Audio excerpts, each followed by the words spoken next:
معروف کہ جو فرزند ارجمند ہیں اور یقیناً ان کے جانشین ہیں، اور جس طرح سے ہم یہ دیکھ رہے ہیں اور پڑھ رہے ہیں، سن رہے ہیں کہ حضرت والا نے جو قدیم صالح اور جدید نافع کا جو ایک سنگم کا جو مشن اٹھایا ہے کہ دینی تعلیم کے ساتھ دنیاوی تعلیم بھی ہو، یہ الحمدللہ حضرت نے اس کا بیڑا اٹھایا ہے۔ میں بغیر کسی تمہید و تاخیر کے حضرت والا کو اس شعر کے ساتھ دعوت اسٹیج دے رہا ہوں کہ کیا ہے عالم، کیا ہے عالم، کیا بتاؤں تیری زور لسانی کا، کیا ہے عالم، کیا بتاؤں تیری زور لسانی کا، سنا ہے ہر طرف چرچا ہے تیری جادو بیانی کا، ذرا ہم کو بھی دکھاؤ وہ سحر لسانی اپنی، ذرا ہم کو بھی دکھاؤ وہ سحر لسانی اپنی، سنا ہے کہ آپ جادو کی زبان رکھتے ہیں۔ اس شعر کے ساتھ میں حضرت مولانا محمد حذیفہ وسطانوی دامت برکاتہم العالیہ کو بصد ادب و احترام، بصد خلوص دعوت اسٹیج دے رہا ہوں کہ وہ آئیں اور ہم سامعین کو اپنے تجربات اور مستقبل کے جو خیالات ہیں وہ ہمارے سامنے پیش کرے، جو ہمارے لیے مشعل رہا۔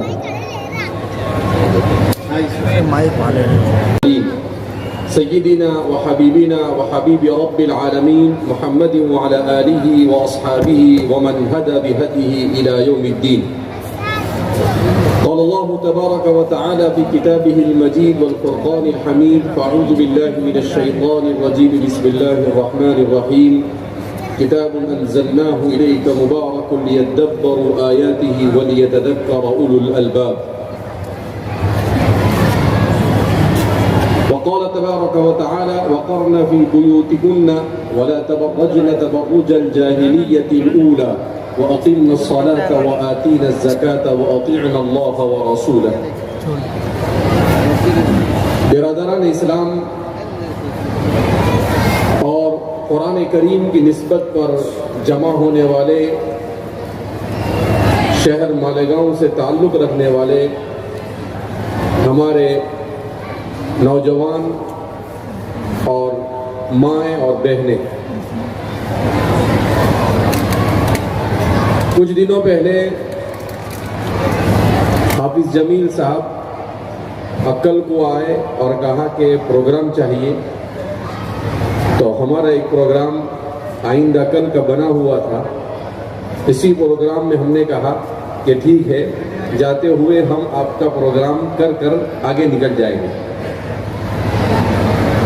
اسی دوران 4-5 دن پہلے منور زماں صاحب، ان کے ساتھ ہم 1-2 پروگرام میں ساتھ تھے۔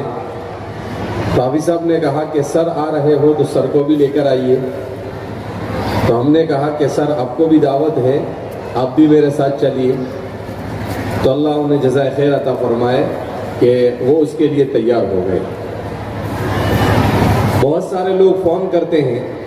ابھی ہم 2-4 دن پہلے پونا میں تھے، تو وہاں کے کوئی ایکس MLA ہے ممبئی کے، تو ہمارے بڑے اچھے تعلق والے حاجی عبدالقادر فضلانی، انہوں نے کہا کہ بھائی آپ دونوں کو ایک جگہ پر جانا ہے، ممبئی میں ایک بڑا اسکول ہے۔ ان کو فون لگایا تو انہوں نے کہا کہ آپ لوگوں سے 1.5 سال سے کانٹیکٹ کر رہا ہوں، نہ کانٹیکٹ ہوتا ہے نہ بات ہوتی ہے، تو ہم کسی طریقے سے چاہتے ہیں کہ نوجوانوں میں پروگرام رکھا جائے اور نوجوانوں کو تعلیم اور اخلاق سے وابستہ کیا جائے۔ بہرحال خوشی اس بات کی ہے کہ کم از کم امت میں یہ جذبہ پیدا ہوا کہ ہماری اپنی غلطیوں کو بتانے والا آئے اور ہمارے نوجوانوں کو اور مسلمان معاشرے کو ان کی غلطیوں کی اصلاح کی فکر کرنے کی کوشش کرے اور انہیں بتائے کہ ہم کس ڈائریکشن میں اور کس سمت میں ہم جا رہے ہیں اور ہمیں کس سمت میں جانا چاہیے۔ اس دنیا کو اللہ رب العزت نے امتحان اور آزمائش کے لیے بنایا۔ اس دنیا میں انسان عیش و عشرت کے لیے، اس دنیا میں انسان راحت اور آرام کے لیے، اور اس دنیا میں انسان شوبازی کے لیے نہیں آیا۔ اللہ رب العزت نے اسے اس لیے بھیجا ہے لِيَبْلُوَكُمْ أَيُّكُمْ أَحْسَنُ عَمَلًا، کہ تم میں سے کون ہے جو بہترین عمل کر آخرت کی زندگی کو وَمَا هَذِهِ الْحَيَاةُ الدُّنْيَا إِلَّا لَهْوٌ وَلَعِبٌ وَإِنَّ الدَّارَ الْآخِرَةَ لَهِيَ الْحَيَوَانُ، جس کو قرآن بیان کرتا ہے کہ یہ دنیاوی زندگی تو محض کھیل اور تماشا ہے، اصل زندگی تو آخرت کی زندگی ہے، جہاں پر اللہ رب العزت فرماتے ہیں کہ اس دنیا میں اس لیے بھیجا تاکہ وہ ہمیشہ کی زندگی کی کامیابی کی راہ چن سکو اور ہمیش کے لیے اللہ رب العزت کے عذاب سے اپنے آپ کو بچا سکو۔ مگر یہ دنیا جیسے جیسے رسول اللہ صلی اللہ علیہ وسلم کے دور مسعود سے دور ہوتی جا رہی ہے اور قیامت سے قریب ہوتی جا رہی ہے، ویسے اس دنیا میں بسنے والا انسان اپنے اس دنیا میں آنے کے مقصد سے دور ہوتا چلا جا رہا ہے۔ وہ یہ سمجھ رہا ہے کہ میں اس دنیا میں پیٹ بھرنے کے لیے آیا، وہ یہ سمجھ رہا ہے کہ میں اس دنیا میں نام بنانے کے لیے آیا، وہ یہ سمجھ رہا ہے کہ میں اس دنیا میں اس لیے آیا تاکہ میرا جیب بھر جائے، میری خواہشات پوری ہو جائے اور میں ایک اچھے نام کے ساتھ، چاہے وہ کسی بھی فیلڈ کا ہو، مجھے صرف نام چاہیے، لوگ مجھے لائک کریں اور لوگ میرے ویورز بڑھا دے اور طرح طرح کے ایسے خیالات لے کر دنیا کے اندر میں زندگی بسر کر رہا ہے۔ مگر یہ تمام کے تمام چیزیں انسان کے لیے سوائے ہلاکت کے اور کوئی راستے کی طرف انسان کو نہیں لے جاتی ہے۔ اللہ رب العزت نے مجھے اور آپ کو ایمان کی نعمت سے مالامال کیا۔ یہ ایمان کی نعمت ان لوگوں کو اس کی قدر ہے جو لوگ ایمان میں داخل ہو رہے ہیں۔ ہم دیکھ رہے ہیں کہ جاپان، یورپ اور امریکہ اور یو کے یہ وہ ممالک ہیں جنہوں نے آج سے 300-400 سال پہلے منصوبہ بنایا، عالم اسلام پر حملہ کیا۔ اس ملک ہندوستان میں بھی وہ آئے اور اس ملک پر انہوں نے 200 سال تک حکومت کی۔ اس ملک میں جب انگریز آیا، ہمارے مسلمانوں کو معلوم ہونی چاہیے آج ہماری تاریخ کو مٹانے کی کوشش کی جا رہی ہے، ہمارے تاریخ کو جڑ مڑ سے نکالا جا رہا ہے۔ ہمیں یہ معلوم ہونا چاہیے کہ جس وقت انگریز اس ملک میں آیا اس وقت اس ملک کی جی ڈی پی جو مسلمانوں کے ہاتھ میں تھا کتنی تھی معلوم ہے آپ کو؟ پوری دنیا کا 30% جی ڈی پی مسلمان، 30 جی ڈی پی تھی۔ یعنی ہندوستان میں جس وقت انگریز آئے اس وقت اس ملک کی جی ڈی پی کتنی تھی؟ 30 اور آج 3 بھی نہیں ہے۔ کہتے ہیں کہ جب وہ آیا تو ہماری جی ڈی پی 30 تھی، یعنی پوری دنیا کی دولت کا 30% حصہ ہندوستان کے اندر میں پایا جاتا تھا، صرف ہندوستان میں۔ اور جب وہ یہاں سے گیا تو ہماری جی ڈی پی 7 تھی، اس کے بعد سے لے کر آج تک ہماری جی ڈی پی کبھی بھی 3, 4 اور 7 سے اوپر نہیں بڑھی۔ وہ ہمیں لوٹ کر چلا گیا۔ مگر ایک بات بہت تعجب ہوتا ہے کہ جو لوگ پوری دنیا کو لوٹ کر گئے، پوری دنیا کے مال کو لوٹا، پوری دنیا سے انسانوں کے ذہن و دماغ سے اخلاق کو ختم کیا، ان کے ذہن و دماغ سے ایمان اور اسلام اور مذہب کو کھرچ کر نکالنے کی انہوں نے کوششیں کی۔ آج صورتحال یہ ہے کہ وہاں کے لوگ اسلام میں داخل ہو رہے ہیں اور یہاں کے لوگ ان کی ایکسپائری ڈیٹ تہذیب کی طرف دوڑتے چلے جا رہے ہیں۔ جن چیزوں کو وہ ریجیکٹ کر چکے ہیں، جن تھیوریز سے وہ پریشان ہو چکے ہیں، جن اخلاق جس فیشن سے وہ تھک چکے ہیں، جس خاندانی نظام کی تباہی سے وہ پریشانی کے عالم میں مبتلا ہے، ڈپریشن میں مبتلا ہے، خودکشی کرنے پر آمدہ ہے، ان تمام چیزوں کو اس ایکسپائری ڈیٹ اور آؤٹ آف ڈیٹ تہذیب کو ہمارا نوجوان آج اختیار کرنے کی کوشش کر رہا ہے۔ آپ کو حیرانگی ہوگی کہ امریکہ میں ہر سال ایک اندازے کے مطابق 30 سے 40 ہزار لوگ اسلام میں داخل ہو رہے ہیں۔ جاپان میں اسلام تیزی کے ساتھ پھیل رہا ہے۔ ان لوگوں کا خود یہ دعویٰ ہے کہ اگر اسی تیزی کے ساتھ اسلام پھیلا تو ایسا محسوس ہوتا ہے کہ 2050 تک اسلام یورپ کا سب سے بڑا مذہب ہوگا، سب سے زیادہ مسلمان وہاں پر پائے جائیں گے۔ ایسا کیوں؟ اس لیے جس تہذیب کو 300 سال صرف پیسے کے پیچھے اور کرسی کے پیچھے دوڑ کر وہ تھک چکے ہیں، وہ تہذیب مادی تہذیب ہے۔ اس تہذیب میں صرف ظاہری طور پر اچھائی نظر آ رہی ہے، مگر وہ اندر سے کھوکھلی تہذیب ہے۔ کیوں؟ اس لیے کہ پیسے میں کبھی سکون نہیں مل سکتا ہے، اسٹیٹس اور عزت کے بڑھانے سے سکون نہیں مل سکتا ہے۔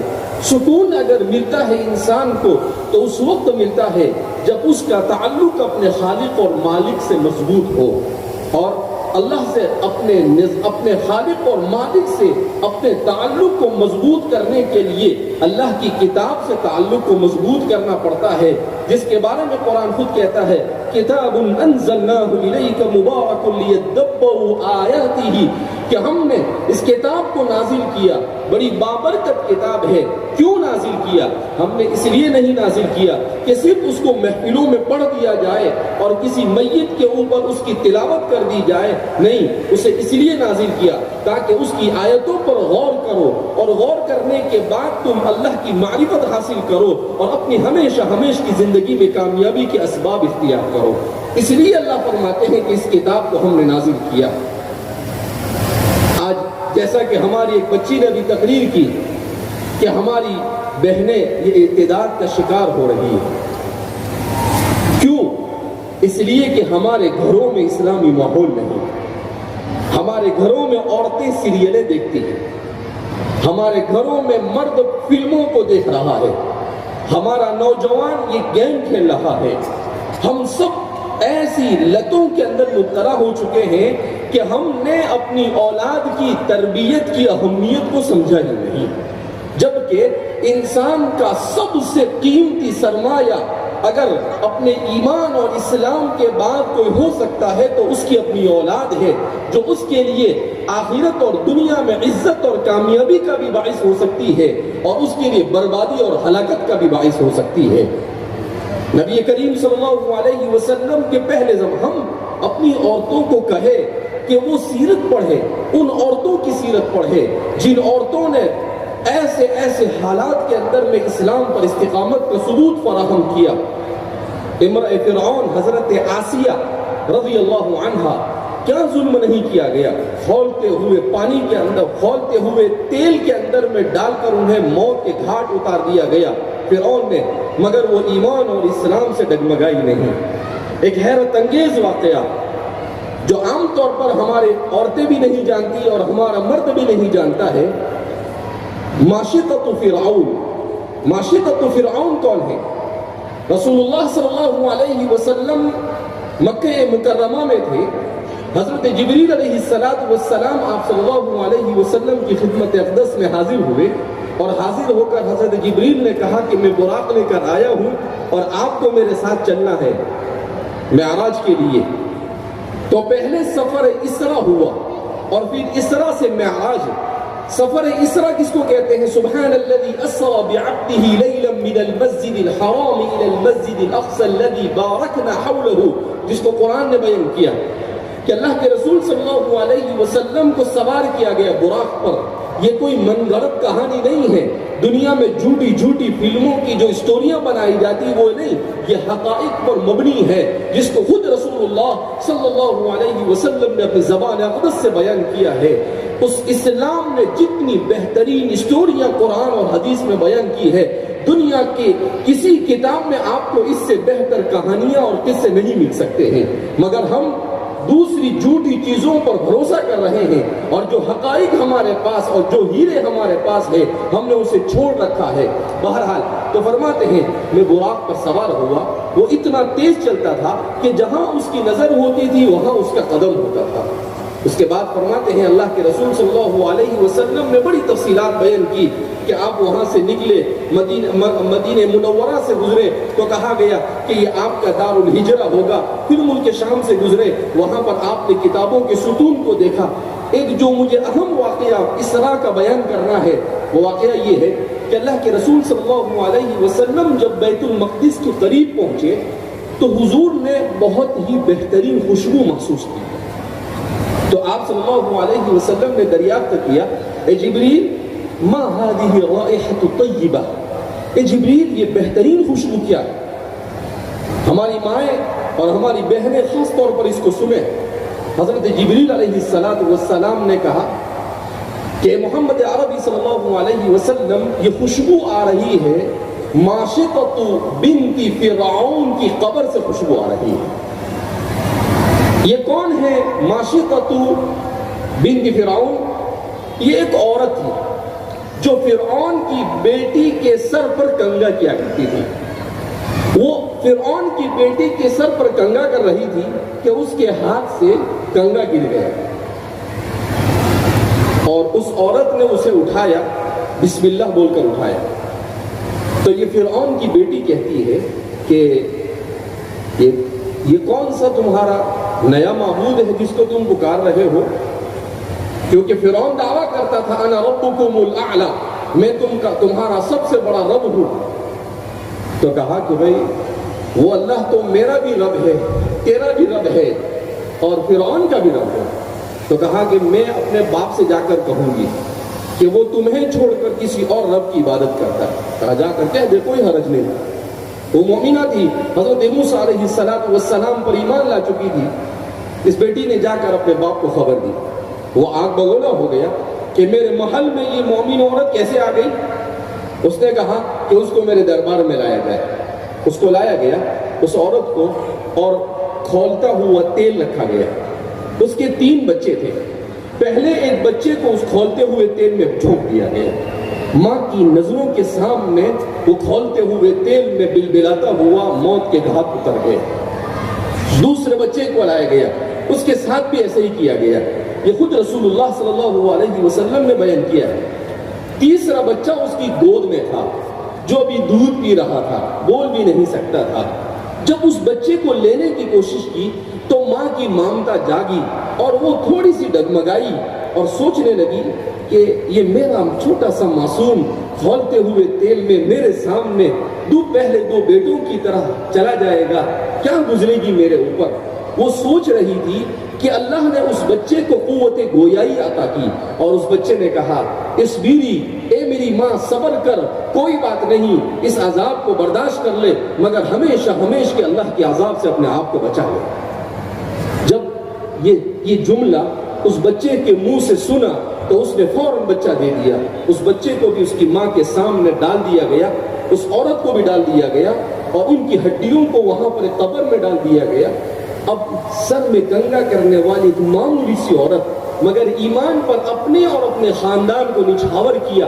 کیسی فضیلت عطا فرمائی کہ انسانوں میں سب سے افضل ترین انسان سب سے افضل ترین سفر کر رہے ہیں، سب سے افضل ترین فرشتے کے ساتھ سب سے افضل ترین سواری پر سفر کر رہے ہیں اور اس قبر سے خوشبو ان کو محسوس ہو رہی ہے.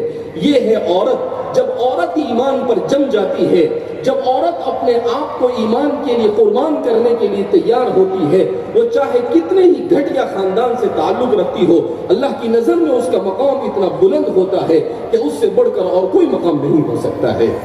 ہم ہماری بچیوں کو سنائیں کہ ایسے ہوتے تھے لوگ ایمان پر قربانی دینے والی، ایسی ہوتی تھی ہماری مائیں اور ایسی ہوتی تھی ہماری عورتیں. آج ہم چھوٹا سا کہ بھئی مجھے ڈاکٹر نہیں مل رہا ہے اس لیے میں کسی غیر کے ساتھ شادی کر لوں گی، مجھے اپنے اسٹیٹس کا نہیں مل رہا ہے میں کسی غیر کے ساتھ چلی جاؤں گی. یہ کتنا کمزور ایمان ہو گیا ہمارا کہ چھوٹی چھوٹی چیز پر اپنے اتنے قیمتی ایمان کو بیچنے کے لیے ہم کیا ہو گئے ہیں، تیار ہو گئے ہیں. ہماری عورتوں نے ایسا کردار تاریخ میں ادا کیا ہے، خدا پاک کی قسم دنیا کی تاریخ میں کوئی ایسی عورتیں نہیں پیش کر سکتا ہے. ام المؤمنین عائشہ صدیقہ رضی اللہ تعالیٰ عنہ سب سے زیادہ روایتیں بیان کرنے والی، ان کی خدمت میں حضرت عمرہ بنت عبد الرحمن ابن اسد ابن زرارہ رضی اللہ تعالیٰ عنہ، ان کی سیرت کو پڑھے انسان کے رونگٹے کھڑے ہو جائے. میں ابھی طالب ہاشمی صاحب کی کتاب پہ پڑھ رہا تھا، اسلام کی 400 باکمال خواتین. ہماری عورتیں اس کتاب کو لے انٹرنیٹ پر سے ڈاؤن لوڈ کریں اور اس کا مطالعہ کریں کہ حضرت عمرہ بنت عبد الرحمن ابن اسد ابن زرارہ کیسی مائناز عورت تھی. وہ عورت جس نے آج جو احادیث کا ذخیرہ ہمارے پاس جمع ہے، امام زہری اور ابن حزم ان دونوں کو تیار کرنے والی حضرت عمرہ ہے. انہی کی برکت سے احادیث مبارکہ کو تدوین عمل میں. ایسی بے شمار مثالیں ہماری تاریخ میں ملتی ہے. ان عورتوں کی تاریخ کو پڑھیں. ہماری صحابیات نے کیسے زندگی گزاری، ہمارے نبی کریم صلی اللہ علیہ وسلم کی ازواج مطہرات نے کیسے زندگی گزاری، اللہ کے رسول کی بیٹیوں نے کیسے زندگی گزاری. حضور نے خود کہا یا فاطمہ بنت محمد، اے فاطمہ بنت محمد یاد رکھ تیرا باپ تجھے جہنم سے نہیں چھٹکارا دے سکتا ہے، تجھے خود عمل اور کردار کرنا ہوگا. آپ نے اپنی اولاد کی ایسی تربیت کی کہ انہوں نے ایسا تقوی اختیار کیا کہ حضور کی زبان سے اللہ نے کہلوایا سیدۃ نساء اہل الجنہ کہ فاطمہ تو نے تو ایسا کردار اور ایسا عمل کر کر دکھایا کہ تو جنت کی عورتوں کی سردار بن گئی. اور اسی فاطمہ نے اپنی اولاد کی ایسی تربیت کی کہ سیدہ شباب اہل الجنہ کہ حسن اور حسین کو جنت کے نوجوانوں کا سردار بنا دیا. ایسی ہوتی ہے ماں جو جنت کے سرداروں کی تربیت کیا کرتی ہے. اس لیے ہم خاص طور پر چونکہ بڑی تعداد میں ہمارے یہاں پر عورتیں آئی ہوئی ہے، وہ اس بات کو سمجھے کہ سب سے بڑی ذمہ داری اگر کسی پر تربیت کی ہے تو وہ ماں پر ہے، اس کے بعد باپ کا نمبر آتا ہے. اگر اولاد بگڑ رہی ہے اس کا مطلب یہ ہے کہ ہماری ماں نے اپنے تربیت کے کردار کو ختم کر دیا ہے. جب تک کہ ہماری مائیں تربیت اسلامیہ اور ایمانیہ کا کردار اپنے گھر میں ادا نہیں کرے گی، ارتداد کی اس آندھی کو نہیں روکا جا سکتا ہے اور مصائب اور مشکلات کے اس طوفان کو نہیں روکا جا سکتا ہے. سب سے بڑا رول یہی ادا کرے گی. رسول اللہ صلی اللہ علیہ وسلم کو دھارس دلانے والی کون؟ حضرت خدیجہ الکبریٰ رضی اللہ تعالی عنہ. حضور کے علم کو خذوا نصف علمکم من حمیرہ امت تک پہنچانے والی کون؟ ام المؤمنین عائشہ صدیقہ رضی اللہ تعالی عنہ. ایک ایک ایسی نظیر ہماری تاریخ میں موجود ہے کہ ہمیں کسی ہیروئن کی طرف جانے کی ضرورت نہیں، ہمیں کسی ایکٹر کی طرف جانے کی ضرورت نہیں. ہمیں ضرورت ہے ہماری ان عورتوں کی سیرت کو پڑھ کر انہی کے مطابق اپنی زندگی کو گزارنا. بہرحال میں اس موقع پر بہت ہی زیادہ مبارکباد دیتا ہوں حافظ جمیل صاحب اور ان کے ساتھ کام کرنے والے تمام اساتذہ کو اور شہر مالیگاؤں کا سے تعلق رکھنے والے معاونین کو اور ان والدین کو جن کے بچے اور بچیوں نے قرآن کریم کو ختم کیا. یہ اچھی روایت ہے کہ بچے تو قرآن ختم کرتے ہیں، حافظ ہوتے ہیں، مگر بچیاں حافظ نہیں ہوتی ہیں. اگرچہ بچیوں کے حافظ ہونے کے بعد بڑے چیلنج ہیں، مگر ارتداد کے اس ماحول میں ہمیں زیادہ سے زیادہ اپنی بچیوں کو قرآن سے منسلک کرنے کے لیے انہیں حافظ بنانا چاہیے تاکہ کبھی اس کے دل میں یہ بات آئے تو وہ رک جائے کہ میرے سینے میں قرآن ہے، میں کیسے اس نعمت کو چھوڑ کر کسی تاریکی کی طرف جا سکتی ہوں. اس لیے میں بہت ہی زیادہ مبارکباد پیش کرتا ہوں تمام کے تمام حضرات کو. بہرحال بارش کی وجہ سے نظام میں گڑبڑی ہوئی، مگر والقدر خیرہ وشرہ من اللہ تعالی، مقدرات اللہ کی طرف سے ہیں. ہم نہیں جانتے کہ اس میں اللہ نے کیا خیر مقدر کیا ہوگا. اللہ رب العزت ہم سب کے یہاں پر جمع ہونے کو قبول فرمائے اور اللہ رب العزت ہم سب کو قرآن کے ساتھ ایمان کے ساتھ والہانہ عشق اور محبت نصیب فرمائے اور ہم سب کا خاتمہ ایمان پر فرمائے. اللہ ہم سے راضی ہو جائے، ایسے اعمال کی توفیق مرحمت فرمائے. وآخر دعوانا الحمدللہ رب العالمین.